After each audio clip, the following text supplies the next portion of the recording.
Tout de suite, la maison de Christian avec Christian Pesset. Eh bien, bonjour, ravi de vous retrouver dans la maison de Christian, la mienne, mais surtout la vôtre, évidemment.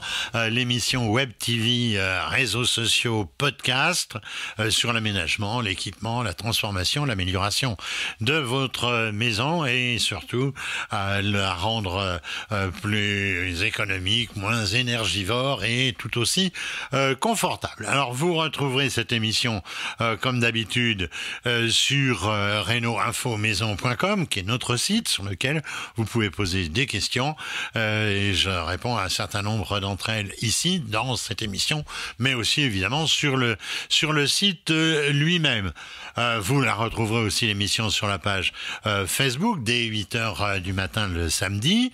Et si vous êtes en train de la regarder, c'est que vous vous êtes levé pour la voir dès 8h, mais vous pouvez la revoir évidemment ensuite.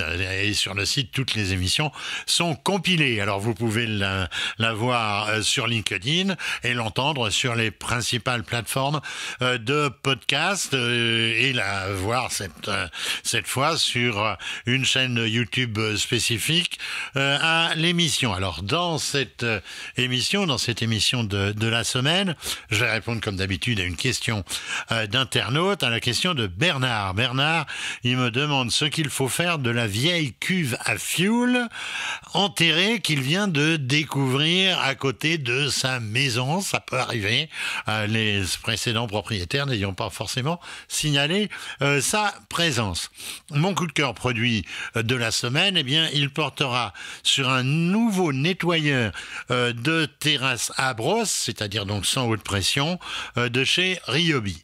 Mais pour l'instant, je vais recevoir David Rodriguez, juriste à la CLCV, et on va voir comment démasquer les arnaques à la rénovation énergétique et comment déjouer les pièges du démarchage abusif. L'invité de Christian Pesset. Bonjour David Rodriguez. Bonjour Christian. David, vous êtes un habitué de cette émission et donc nos spectateurs, téléspectateurs, internautes, podcasteurs, vous connaissent bien.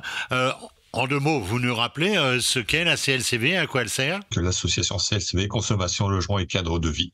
Et on intervient sur tous les litiges et les problèmes de la vie courante, que ce soit en consommation, en matière de travaux, en logement. Alors, quelle est la méthode des arnaques, des arnaqueurs, donc des éco-délinquants, comme on les appelle aussi, à la rénovation énergétique ? Est-ce que c'est pas encore une fois le démarchage téléphonique ? Est-ce que c'est légal ? Ça a évolué, cela ? C'est vrai qu'il y a beaucoup d'arnaques dans le cadre du démarchage à domicile. Il faut savoir qu'en matière de travaux d'économie d'énergie, il y a une interdiction de procéder à un démarchage téléphonique. Ce ne veut pas dire qu'on ne puisse pas faire des démarchages éventuellement par SMS ou par mail, mais du moins d'un point de vue téléphonique, effectivement, cela est interdit. Et c'est une très bonne chose, parce qu'on est sur des travaux qui peuvent s'avérer assez coûteux. Ce n'est pas quelque chose un chantier que l'on va décider sur un coup de tête après une conversation téléphonique avec quelqu'un que l'on ne connaît pas. Et je dirais que ça, de manière générale, de toute façon, pour tout ce qui concerne le démarchage téléphonique, il ne faut pas oublier que vous recevez l'appel, ce n'est pas vous qui êtes en demande, c'est donc le professionnel en face qui est en demande et qui a besoin de vous. Donc à vous de voir si effectivement le bien, notamment des travaux, quoi que ce soit que l'on vous fait miroiter ou qu'on vous propose, est-ce que c'est un réel besoin pour vous ? Et rien que s'interroger sur ce sujet-là, c'est déjà éviter beaucoup d'arnaques. Alors qu'est-ce qu'on doit faire si on est démarché de cette façon ? Je crois que l'État a mis en place une plateforme, signal.conso.gouv.fr. C'est vraiment efficace ? On ne sait pas si c'est efficace, mais effectivement, on a cette plateforme qui existe. Alors, le but, c'est que cette plateforme ne va pas résoudre les litiges. Elle va consister en signalement. La DGCCRF va regarder, va éventuellement se rapprocher effectivement du professionnel pour dire que elle a été mentionnée sur ce site et qu'elle va inciter, voire obliger le professionnel à répondre au consommateur. Par contre, c'est clair que la marge de manœuvre de la DGCCRF est assez restreinte, parce que si on est sur un problème d'exécution du contrat, elle ne veut pas intervenir. Si c'est un problème de malfaçon, par exemple, on est là dans le cadre d'une exécution purement contractuelle. Donc, il ne va pas y avoir recherche d'une résolution amiable, par exemple. En revanche, la DGCCRF pourra intervenir s'il s'avère que le professionnel n'a pas respecté la réglementation. Par exemple, dans le cadre d'un démarchage à domicile, il n'y a pas eu d'information sur le délai de rétractation, par exemple. Alors pour éviter ce démarchage, on parle aussi depuis longtemps d'ailleurs de Blocktel pour se protéger du démarchage téléphonique à la rénovation énergétique. Comment ça marche exactement? Blocktel, c'est un site public sur lequel tout particulier peut s'inscrire, hein, donc à titre personnel, on ne va pas mettre ses numéros professionnels dessus, pour interdire et limiter tout contact et tout démarchage téléphonique. Alors ça marche que par téléphone, c'est-à-dire que vous pouvez quand même continuer à recevoir éventuellement des SMS promotionnels ou des mails pour par exemple des travaux. Alors par contre, Blocktel ne fonctionne pas pour tous les liens que vous pouvez avoir d'un point de vue contractuel avec une entreprise. Votre fournisseur Internet, par exemple, avec lequel vous avez contracté, peut se rapprocher quand même de vous par téléphone dans le cadre de la bonne exécution de votre contrat et vous proposer d'autres types de contrats, d'autres types d'abonnements, par exemple. Alors, le professionnel, lui, avant d'utiliser Blocktel, doit effectivement se rapprocher du site et s'assurer que les personnes qui l'envisagent de démarcher ne sont pas inscrites dessus. Il faut savoir qu'on a quand même des sanctions financières assez importantes, parce qu'elles vont de 75 000 euros pour une personne physique, 375 000 euros pour une personne morale. Donc il va être très important pour le professionnel de faire attention.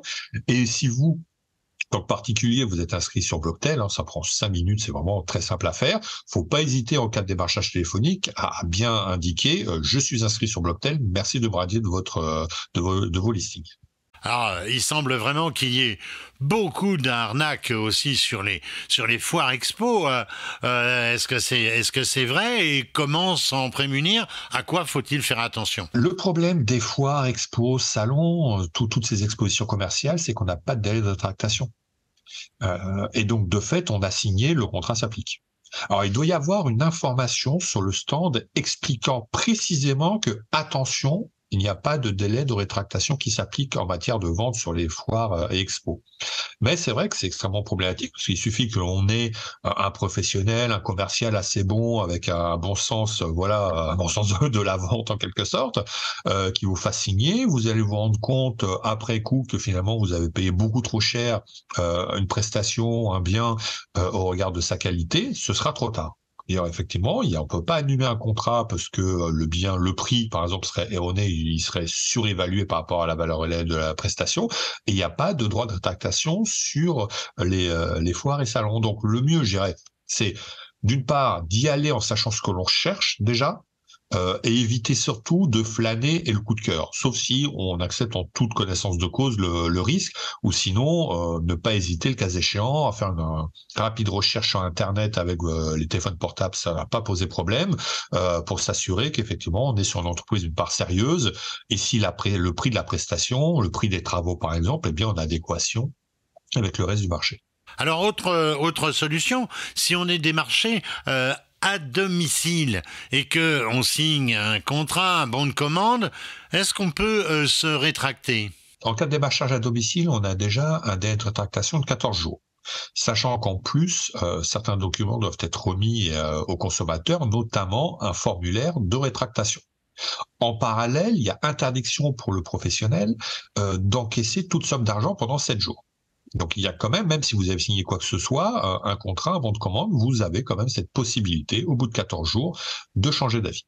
Tout à fait. Après, il faut faire très attention, parce qu'il peut y avoir quelques arnaques, des personnes peu scrupuleuses qui peuvent changer la date. Et vous dire finalement, tiens, on n'est pas le 1er juillet, mais le 15 juillet, donc en quelque sorte, faire déjà purger le délai de rétractation. Donc il faut être très vigilant sur ces éléments-là, ou encore antidater peut aller dans un sens comme dans l'autre. Donc, il faut être très vigilant si l'on signe de bien vérifier que la date correspond à la date réelle. Alors on dit qu'il y a aussi pas mal d'arnaques aux installations photovoltaïques. Est-ce que la meilleure façon de les éviter, ce ne serait pas surtout de ne pas croire aux promesses mirobolantes, notamment d'autosuffisance? Toujours sur les arnaques, faut faire attention. Si vous habitez dans une région assez nuageuse, c'est clair qu'il faut pas forcément croire ce que l'on vous dit en matière d'efficacité des panneaux photovoltaïques. Si vous êtes dans le nord, si vous êtes à Perpignan, vous n'avez pas forcément le même degré d'ensoleillement, donc faut être très vigilant sur ça. Là encore, faut pas hésiter à aller sur Internet, vous assurer voilà quelle est l'efficacité, l'effectivité du panneau photovoltaïque.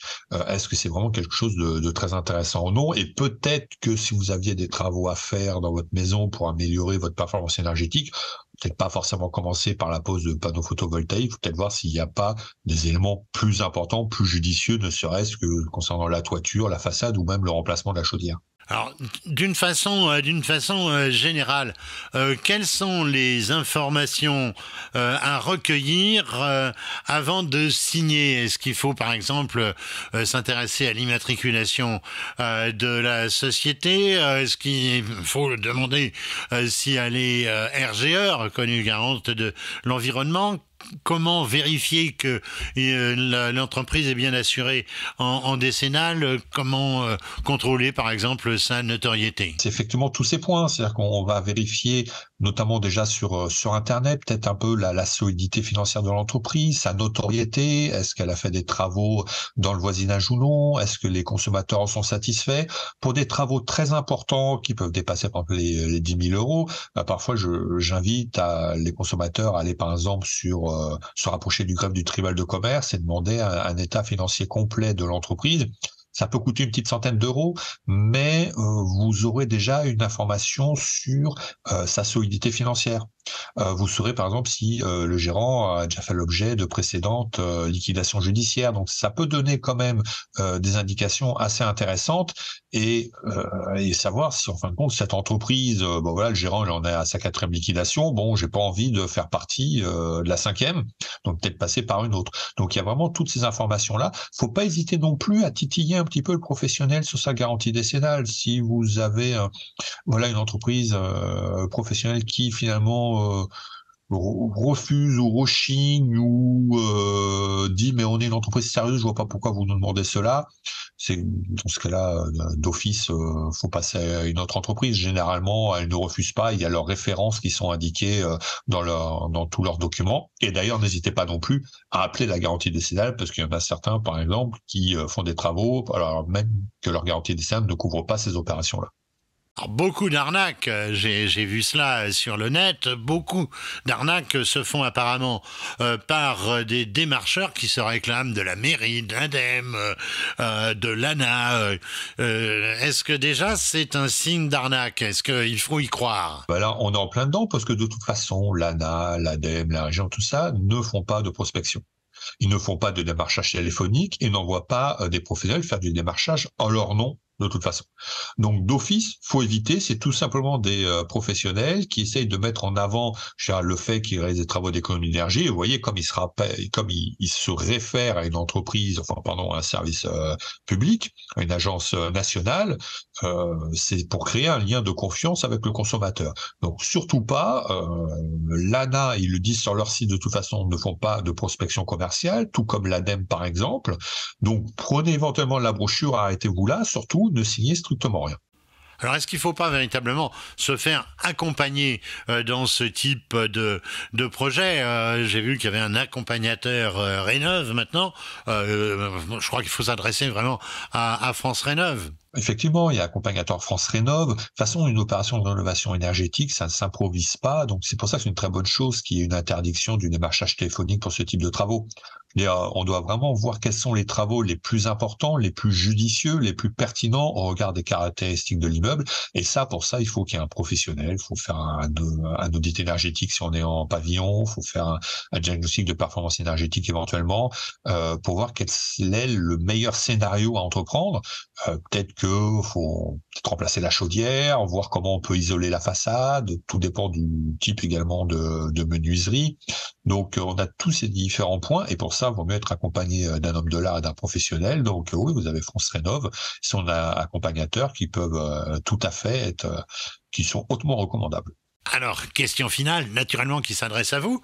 Est-ce que la CLCV peut nous aider dans ce sens quelle est sa méthode? Quels sont ses conseils personnalisés pour lutter contre les arnaques?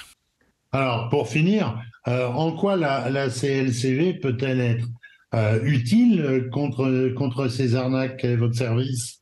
Alors, nous, on fait un soutien juridique auprès des consommateurs et de nos adhérents. Donc, c'est-à-dire qu'on va on va se rapprocher du professionnel en cas de litige et lui demander. Donc, on est toujours dans le cadre d'une résolution amiable, hein. Après, malheureusement, il faut parfois aller en justice. Donc, on va essayer de résoudre à l'amiable le litige, soit par l'achèvement des travaux, notamment si on a eu un abandon de chantier, par exemple, soit avec le remboursement du consommateur s'il a payé déjà tout ou partie de la prestation. Eh bien, merci David. Je rappelle, vous êtes juriste à la CLCV, l'association de défense des consommateurs. Votre question à Christian Pesset. Alors la question, elle m'est posée par Bernard.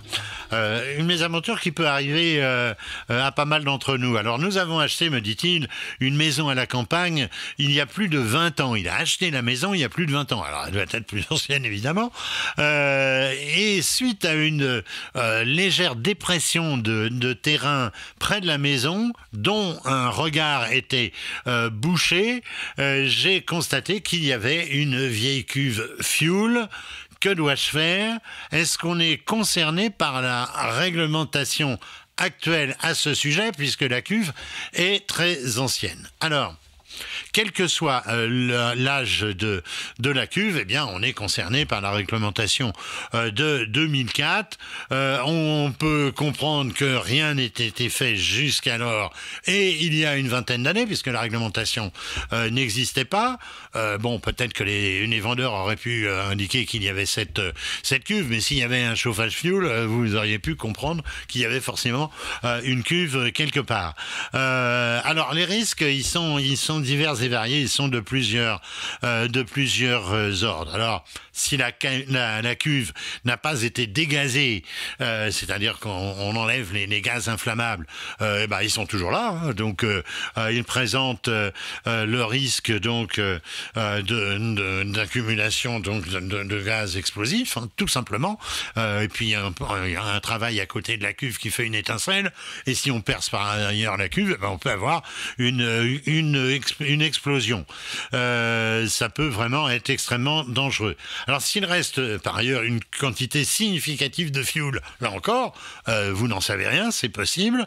Alors si celle-ci se perce par la corrosion, alors là, vous entrez dans une galère, parce que ça génère une pollution significative dans l'environnement, et ça va entraîner pour vous une obligation de dépollution, dépollution qui, évidemment, vous l'imaginez, coûte assez cher. Donc, il faut évidemment à ce moment-là la faire vider. Mais le risque le plus important, et d'ailleurs vous entrevoyez la situation, puisque vous voyez un léger affaissement, eh bien le risque, c'est qu'il y a un véritable effondrement, par exemple, au passage d'une personne, de plusieurs personnes, voire d'une voiture, puisque vous ne savez pas, souvent les cuves étaient enterrées devant la maison, avec la possibilité de garer évidemment des véhicules. Donc là, qu'est-ce qu'il faut faire? Il faut la faire vider dans les plus brefs délais. Il y a aujourd'hui des entreprises spécialisées. Donc, en attendant, eh bien, baliser cet emplacement pour empêcher que les gens y viennent ou que des voitures y circulent, et consulter au plus vite une de ces sociétés que j'évoquais à l'instant, qui sont spécialisées dans la neutralisation des cuves. Alors il y a deux solutions en fin de compte, hein. Le remplissage avec une matière inerte, c'est souvent du béton liquide ou du sable. Si quand même elle est suffisamment solide, eh bien sinon il faut l'extraire, il faut la sortir. Sachez qu'il existe des subventions dans ce type de situation. Le coup de cœur produit de Christian Pesset. Ah, coup de cœur produit, j'ai trouvé que c'était très malin ça.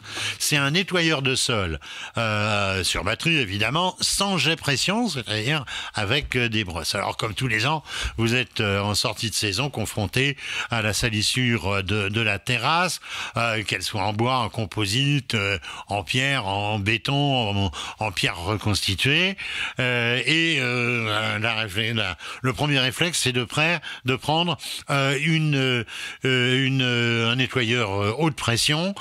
C'est un grand classique, sauf que on veut généralement aller vite. C'est extrêmement efficace parce que ça retire toute trace donc de végétation, de mousse ou autre, mais ça retire aussi souvent du revêtement, c'est-à-dire de la pierre. Ça peut même faire un éclat dans le bord du bois, en rive de la terrasse.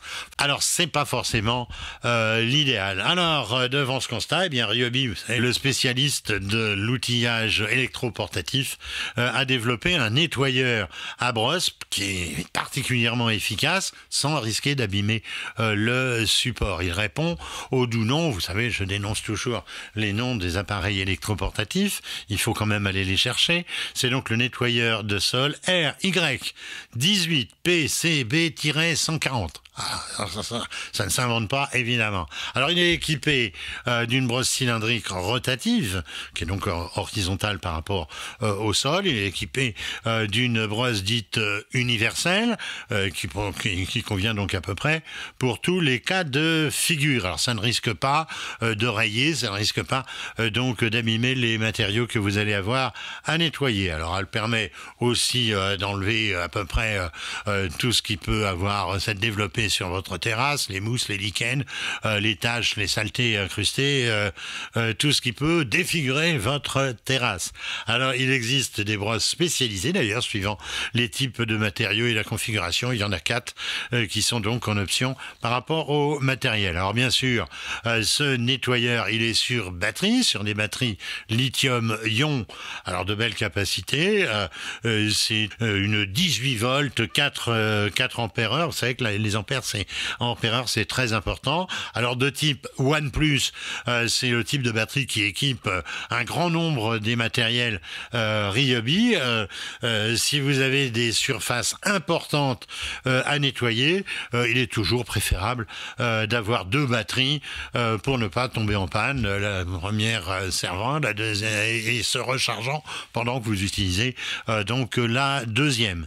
Alors, la poignée, elle est sur tube télescopique pour l'adapter évidemment à la taille des utilisateurs ou utilisatrices, et il est tout à fait facile donc de régler la hauteur de la poignée. Cette poignée, elle est micro-alvéolée pour une bonne tenue en main. Je pense que c'est un très beau matériel. Alors le prix pour le modèle que j'ai cité, avec une batterie 18 volts, donc je le disais 4 ampères, un chargeur, et le prix il est à 249,99 TTC. J'ai remarqué que chez Ryobi on aimait bien le petit centime de moins pour ne pas passer dans un chiffre rond.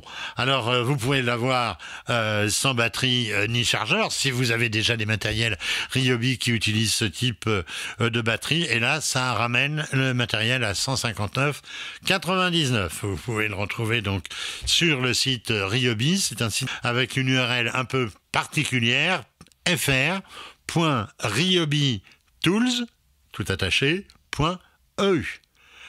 J'ai oublié de vous dire tout à l'heure, les brosses, elles coûtent entre 40 et 45 euros, suivant leur type. C'est une bonne nouveauté.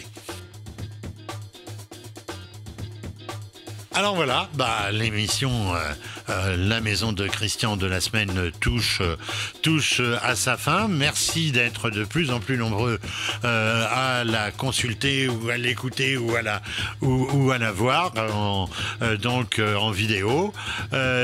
C'est évidemment sur reno-info-maison.com que vous la retrouverez en priorité, sur la page Facebook de l'émission des 8 heures, sur les principales plateformes de podcast, sur LinkedIn, notre chaîne YouTube spécifique et sur la page Facebook spécifique également de l'émission. Travaillez bien pendant ce week-end et pendant toute la semaine à entretenir, améliorer, équiper votre maison et n'oubliez jamais qu'il ne faut pas présumer de vos forces et de vos compétences et faire appel à un artisan si vous pensez que les travaux ou les équipements à mettre en place dépassent vos compétences. Ne présumez jamais également du temps à y passer parce que ça, alors quand on engage des travaux et qu'il y a un peu de poussière, les auditrices et les spectatrices, elles n'aiment pas vraiment ça. Donc, bon courage, bonne semaine et à la semaine prochaine.